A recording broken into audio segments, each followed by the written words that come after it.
and this one is a competitive strategy racing game.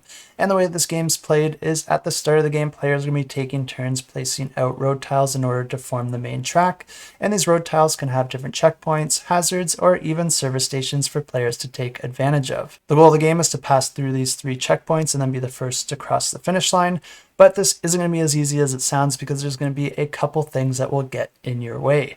First off, every time you land on a hazard icon, you're going to have to draw an event card, which is normally going to have some negative effects, but this can be mitigated by equipping your card with the proper features. But the hazards aren't the only thing to worry about, because each round you're also going to be rolling a weather die, and that's going to dictate the type of weather that players are going to have to deal with.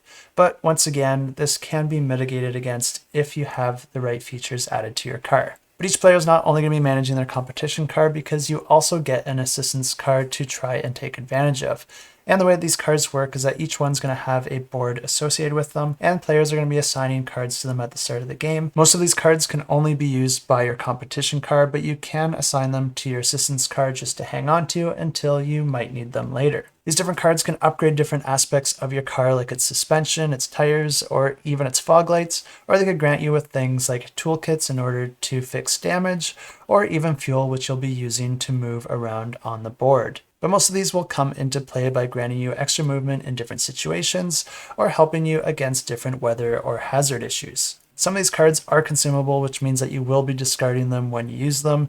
And of course, the needs for different upgrades might change depending on the weather or different issues that you have while driving your car. And that's where the assistance card comes into play, where you can swap out different features or grab those items that you're running low on. But in order to do this, you do have to have your assistance car and your competition car on the same space. Players are going to have to spend fuel cards anytime that they want to move their competition car, but their assistance car always does get a free movement, but you can choose to spend the fuel cards on your assistance car if you do want to move additional spaces. You'll be able to move both those cars on a single turn, and you can always choose which one you want to move first. And if either of your cars are running a little bit light, there is another way to get new cards added to that car's board, and that's by visiting the service station. If either of your cars is on a service station tile, you'll be able to draw new cards and assign them to the car that is located on that space. This is a great way to resupply your competition car right away, or to get new cards added to your assistance car. And that's pretty much everything there is about this game, but there is one more card that players are going to have in their arsenal,